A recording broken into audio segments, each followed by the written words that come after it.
cameras out because some strange things have been going on in here. Oh, hey, the news is on. Let's find it. Let's find out what's going on. This should clear a few things up for us. Military units rushing to the scene. These was last sighted nearly 200 block.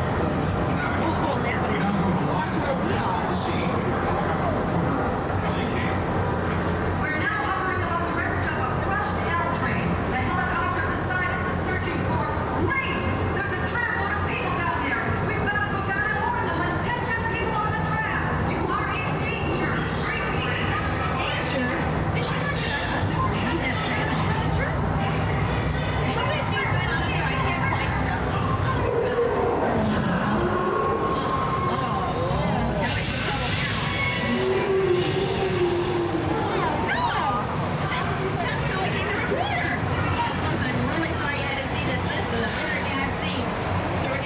As soon as we can, all we have to do is go around the curve and across the bridge. Oh no. Over on my side. It's him. Oh, ladies and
because we were just face to face with King Kong, the world's largest animated creature. He stands 30 feet tall, but ironically, the ape model that was used in the movie is only 18 inches tall. And that big boy weighs in at 13,000 pounds. 600 of that is just hair. And did you smell his banana bread? He eats us out of house and home with all those bananas. And what are you gonna say when a 13,000-pound gorilla asks you for another banana? Sure, King, have two. But King Kong made his movie debut back in 1933 with Bay Ray, and he would come back in 1976 with a newcomer named Jessica Lange. We're returning to our metropolitan sets, and these sets have all provided a variety of locations for our television shows and movies, and they all have a lot of history for us. Over there on my side, the great facade is used in the opening scene of Legal Eagle, starring Robert Redford, Deborah Winger, and Daryl Hannah. And right next to me, the brown bank building with the white front is where Clint Eastwood cornered his suspect in the 1975-74 Warner Brothers classic, Dirty Harry. And that's where Harry said, in all this excitement, I can't remember whether I fired 5 shots or 6. So you have to ask yourself, do I feel lucky? Well, do ya? Punk. Oh, Punk, take a look over at Brownstone Street again. That's where we filmed Home Alone 2. And Murder, She Wrote has filmed many, many scenes out here. You want to look for that street next season, because she has several episodes that use Brownstone Street. Also on my side, these facades were dressed as East Berlin in Hitchcock's Torn Curtain in 1966, and over on the driver's side, those facades were dressed as Old Los Angeles and Edward James Olmos' American Me. And we're passing through an area that was very recently used. Just last week, Paramount was in here filming some scenes from the new Mike Myers film, Wayne's World 2, and he co-stars with Dana Carvey. Excuse me? This whole area was dressed up as Victorian England in Bram Stoker's Dracula, starring Winona Ryder and Anthony Hopkins. In fact, the great facade back there is where Winona Ryder met Mary Goldman as Dracula for the first time. And Bram Stoker's Dracula is a Columbia production directed by Francis Ford Coppola. Our metropolitan sets are some of the newest structures on our back lot, but right now, I'd like to take you up and over one of the oldest structures. This old bridge over on my side was built back in the silent era for a lot of our old cowboy movies. We're very proud of this bridge. It's the original wood that we used back in 1915. You just don't see workmanship like this anymore. Lori, one of the beams of the bridge just fell down. The beam just fell down. Maybe we should skip the bridge this one time. I don't think these people want to go over the bridge anymore. Unless you do want to go over the bridge. Do you really want to go over the bridge? Yeah. Oh, okay, all right. We got some daredevils up here. Well, then, Lori, put the pedal to the metal. We are flying over this bridge. But just in case, keep your arms and legs inside and think light thoughts. Okay, everybody pick your feet up off the floor and think light thoughts. That was just a little give in the wood, old wood. It gives a little, and it came out of the fourth car. I think somebody in the fourth car had an extra bowl of cereal for breakfast this morning, didn't you? Yeah, you know it's time to go to Weight Watchers when you break the bridge. Everybody's okay now, but in the event of a water landing, we could have used our blue seat cushions as a flotation device. I think I misled you though. The bridge was really built in the early 70s and it works on hydraulics. And as we drive by, you can see it putting itself right back together again. Everybody say, abracadabra, abracadabra. And it works. It really, really works. We use the bridge for a lot of our television shows. Both the $6 Million Man and the Bionic Woman have jumped from the water onto the bridge. Very impressive trick.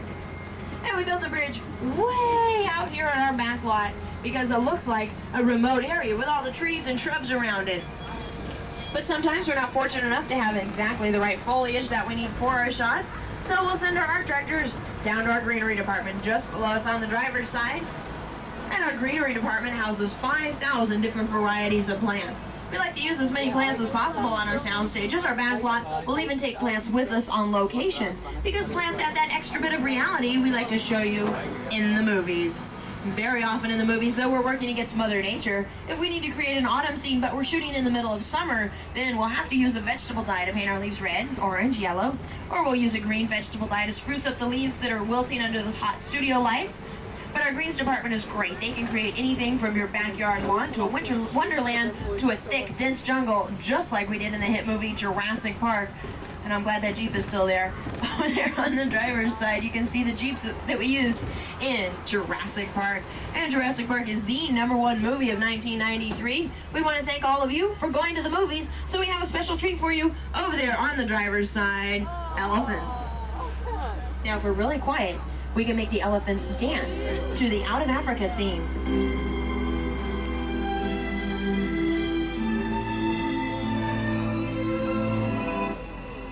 Well, they're not feeling very inspired today, but those elephants are being trained for Circus of the Stars for the November show on CBS. I have another treat for you over here on my side. Get your cameras out because here's Magnum's red Ferrari. Oh, look, there's Tom Selleck. Hi, Tom. Dreamy. Also on my side, the Mousemobile was used in Uncle Buck, starring John Candy and Macaulay Culkin. We had to move the Mousemobile further away from the elephants because they were scared of it. Eek, a mouse! On the driver's side, here are some more picture cars. Any car that's been in front of a camera. And these were used in Back to the Future. There's our time-traveling DeLorean, complete with its 1955 white wall tires. Some of the hover cars that we used in Back to the Future Part 2. Right in the middle, there's Biff Tannen's 1946 black Ford convertible. And pulling up the end of our cavalcade of cars is Columbo's convertible Peugeot, as seen in the popular ABC television movies. The road we're turning onto right now has been called the Appian Way. We covered this whole area with dirt, marched some Roman soldiers over it for the classic 1960 Spartacus, starring Kirk Douglas and Sir Laurence Olivier, directed by the very versatile Stanley Kubrick. Even though all roads lead to Rome, the Appian Way doesn't lead to Rome anymore. Now it leads to Old Mexico. And coming up on the driver's side, this is a fine opportunity for all of you to see over there. Rain. It's raining. I don't get it. It's raining on the driver's side of the tram while it's still clear right on my half. Hey, we must be in the movies. Sometimes when it rains in the back lot, we have flash floods. And we don't want that to happen today. But in case it does, you want to cover your valuables and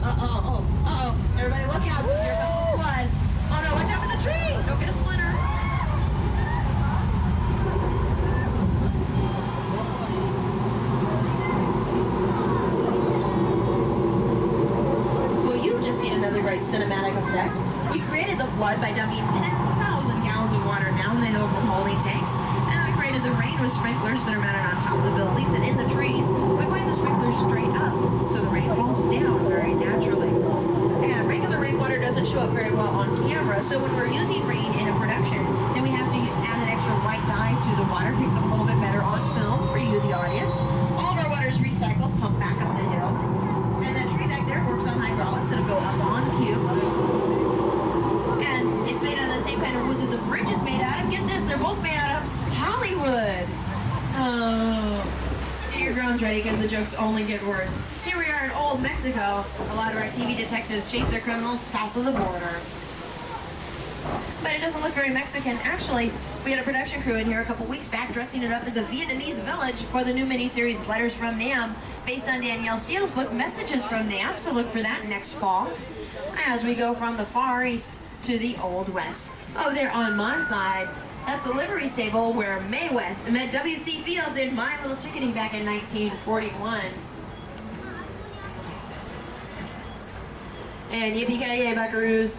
You want to get your Stetsons out, put your cowboy boots on, because we are in 6 Points, Texas. And on 3, I want to hear the biggest old yeehaw you all can belt out. 1, 2, 3, yeehaw! All right. 6 Points, Texas is the oldest area on the Universal lot. We built this back in 1915 for a lot of our cowboy movies. And we call it 6 Points because 6 different streets converge in the central area. And each street was its own town in the silent era.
And you just survived an 8.3 quake. You also just survived the most sophisticated line special effect ever created. Here in Hollywood, we can do something like that right on cue for our cameras. We were sitting on a large flat item called a gimbal, and there was a system of hydraulics underneath us. We usually build our sets on top of gimbals, but the big system of hydraulics were basically big shock absorbers, moved us up and down to create the earthquake. And we could use a smaller gimbal to create a car on a bumpy road, or a ship at sea, or an airplane flying through the air. The time-traveling DeLorean in Back to the Future Part 1, 2, and 3 was all on a gimbal, unless you saw the full body of the time-traveling DeLorean. But right now we're on our way back through 6 Points, Texas, and we don't need any of this newfangled technology. We just need us a good horse. We're coming back on John Wayne Road, one of the 6 streets in 6 Points, Texas. Currently it's dressed as Oak Creek, Georgia, home to Ben Matlock in the Viacom series Matlock, starring Andy Griffith. And John Wayne Road is very interesting. Take a look at the doors on the driver's side. They're a lot bigger than usual, while on my side, they're a little bit smaller than usual. That's a cinematic illusion that we built into our sets back in the silent era to make our big burly cowboys look bigger and burlier when they're standing against the smaller doors, while our petite little cowgirls look smaller and more petite when they are standing in front of the huge, gargantuan, ridiculously large, oversized doors. I'm having some of those doors installed in my apartment a little later this month. Y'all should come by. Over there on the driver's side, that's Denver Street, and we left that one looking like the Old West. You can see that Denver Street is a little bit smaller than a normal town would be. That's because it's built on a 3/4 scale, and we did that again so our cowboys looked larger than life when they were standing on a set that was smaller than usual. And we have a little something else that's larger than life for you. We're on our way to Amity Island. I think it's time for vacation. We got the car loaded up. Everything's ready to go on vacation. Mom's driving. Everything's packed up. We got the games ready. I gotta go to the bathroom. We're on our way to Amity Island, the little town that was terrorized by the big. Shark. Oh no. There's the shark now, and he's gonna get that fisherman George. Okay, everybody, help me out. Tell George to get out of the water. George, get out of. Yell real loud, folks. George, get out of the water.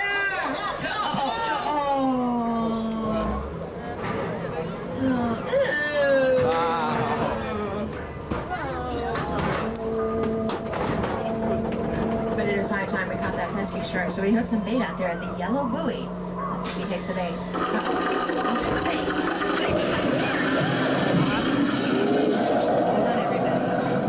Here comes.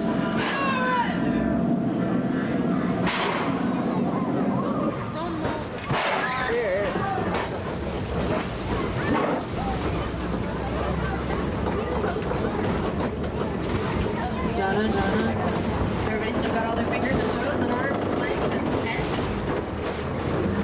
The Jaws utilizes the very rare shark blowhole. It also swims backwards for special events like this. And Jaws was directed in 1975 by Steven Spielberg, co-starred Richard Dreyfuss and Roy Scheider. Steven Spielberg and Roy Scheider have gotten together again to tame the sea one more time in the upcoming NBC underwater adventure SeaQuest DSV. It's set 25 years in the future, and Roy Scheider is captain of SeaQuest. And as captain, his mission is to maintain peace on the final frontier, the bottom of the ocean. So you want to look for SeaQuest DSV making its season premiere September 12th on NBC. Another show returning to its fall lineup is Murder, She Wrote, and as we double around Jaws Lake, you can see that it doubles as Cabot Cove, Maine, home to Jessica Fletcher in Murder, She Wrote. And Murder, She Wrote is returning to CBS for its 10th season. We're very proud of that. And as leading lady, Angela Lansbury has had a long and many-faceted career. She took a little time off her movie career in the 60s to go back to Broadway and did several musicals. She even brought a movie musical home to Universal called The Pirates of Penzance in 1983, and she co-starred with an energetic but unknown dancer named Kevin Kline. Another movie musical that's done very well for Universal is The Best Little Whorehouse in Texas. And over there on my side, you can see Miss Mother's Chicken Ranch. That's where Dolly Parton lives and where Burt Reynolds like to visit often.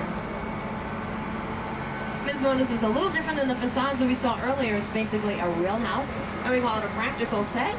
We built it on hinges so you can open it up like a dollhouse, take our cameras right inside. And inside it has real rooms and doors and floors and walls and wallpaper. Everything you need for a real house. The backyard you might recognize as Jessica Fletcher's garden in Murder, She Wrote.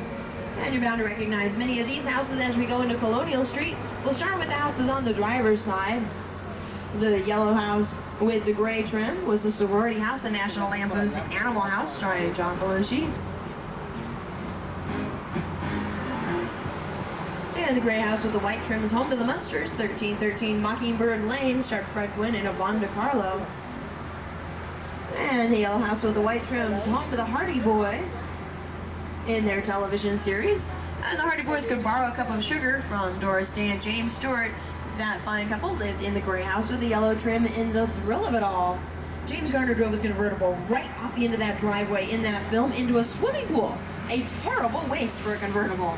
And it's been said that Doris Day has lived in every house on this street, each time with a different husband. The Colonial directly across from us was built back in the silent era for Uncle Tom's Cabin. We used it more recently as the Sanitarium in Harvey, starring James Stewart, and in several television episodes of Murder, She Wrote and in Quantum Leap. Take a look back at City Hall over there on the driver's side. You might recognize that as Mayfield Elementary, where Wally and the Bee went to school in Leave It to Beaver. Right now the whole area is dressed as downtown Cabot Cove, but we could dress it as any town in America. All the houses up here used extensively in the movie The Burbs. The greenhouse with the white front was moved out of its place and put it right in the center of the street to create a cul-de-sac. The Nosy Klopeks lived in the beige house with the white trim. And Tom Hanks starred with Carrie Fisher. They lived in the gray house with the white trim. in the movie The Burbs. Take a look back on my side. You're going to see a beige house with white pillars. That's where James Stewart lived with his invisible friend Harvey in the 1950 hit film Harvey. And just to prove that your next work, take a look back on the driver's side. You'll see our greenhouse with white pillars. That's where Nancy Drew lived in her television series. And Nancy Drew lived right next door to Ben Matlock. The White House with the green door is home to Ben Matlock in the Viacom series Matlock. And the brown on brown house is the House of the Seven Gables. That movie starred Mr. Horror Movie himself, Vincent Price. Vincent Price made his movie debut on the Universal lot back in 1939. It was a little horror movie called The Tower of London, and he co-starred with Basil Rathbone. But Vincent Price had such a terrible experience on that set that he swore he would never make another horror film after his first one. Well, wait a minute. Vincent Price has made a few more horror films since then, hasn't he? Yeah, one good way to stick to your guns, Mr. Price. But speaking of horror movies, it was on a road just like this, where a character named Marion Crane had the most horrible night of her life. She was tired, she was scared, she was on the run, and she needed a place to rest. Coming up on the driver's side, you will see what became Marion Crane's final resting place. This is where she found an unusual little motel with 12 rooms and 12 vacancies, run by an unusual little man named Norman Bates. And you'll want to get your cameras out because the Psycho house is the most recognizable set still standing. Psycho is one of Alfred Hitchcock's most well-known films, but ironically Alfred Hitchcock himself was so disappointed with his original cut of Psycho that he considered cutting it down to an hour to be run on his popular television series Alfred Hitchcock Presents. But we're all very happy he left it intact so we could see that great shower scene. And as violent as the shower scene was, the knife never actually touched Janet Leigh. Between creative camera angles and body doubles, Alfred Hitchcock succeeded in creating one of the most memorable scenes in cinema history. If you'd like to learn more about how that terrifying scene was shot, please go see The Magic of Alfred Hitchcock at the World of Cinemagic back down at Studio Center where you got on the tram. And take a look over there on the driver's side, you'll see a production crew working on Naked Gun 3 starring Leslie Nielsen, and Mr. Nielsen is on set today. That's a new Paramount production, due out next spring. There's a tall beige cabin back there. That's a collapsing house that we built for Beethoven's Second. That's a sequel to the story about the big dog Beethoven. We can tear that house down right on cue for our cameras. Take a look up the hill on the driver's side and you'll see the backs of some facades. We built those to look like a Pasadena neighborhood for Beethoven's Second. And it stars, of course, Beethoven, Charles Grodin, and his entire family. You can see that next Christmas. Over there on my side, that's the world's largest backdrop. It might look like a drive-in movie theater to you, but with a little imagination, we made it look like the Bahamas for Jaws the Revenge, the fourth in the Jaws series of movies, and it stars Michael Caine. Where else but at Universal can you go from the Bahamas to the mountains in the blink of an eye? The cabin back there in the woods you might recognize from the Harry and the Henderson syndicated television series based on the popular movie starring John Lithgow. Are we going to take that road back there? No, we're going to go through the tunnel.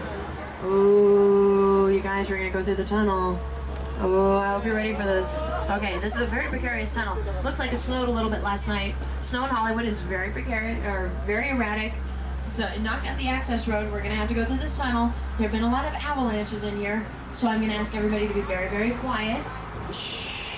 While we go through the tunnel, please no talking, and whatever you do, don't sneeze. Hey, back there! Hey, uh-oh. I think we started something. If you get a little dizzy, just close your eyes. Or look down. But don't look down over the side.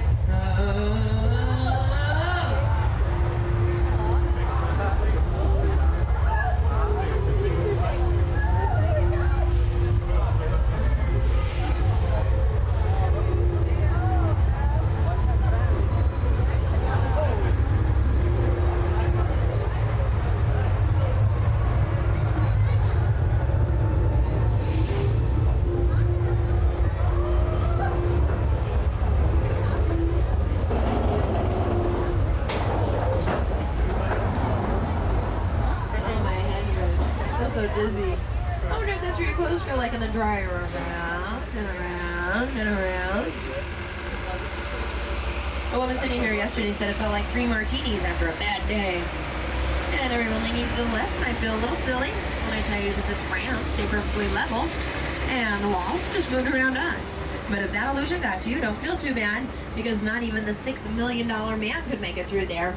We had to use that tunnel for the Sasquatch episode of the $6 million man, and all big, strong Lee Majors had to do was run through the tunnel just once. It took us all day to shoot that, because he kept falling down. Ironically, Lee Majors' next series was appropriately called The Fall Guy. Universal is home to hundreds of other popular television shows and bad jokes. Currently, we produce Murder, She Wrote, starring Angela Lansbury, Coach, starring Craig T. Nelson. Martin, starring Martin Lawrence, is an HBO production. We also shoot Law & Order out on location in New York, and we currently produce Northern Exposure, the winner of 16 Emmy nominations, one of those Best Dramatic Series. Over there on my side, that's the San Fernando Valley, and the same view that E.T. got when he landed on Earth back in 1982. Everybody get your bicycles out.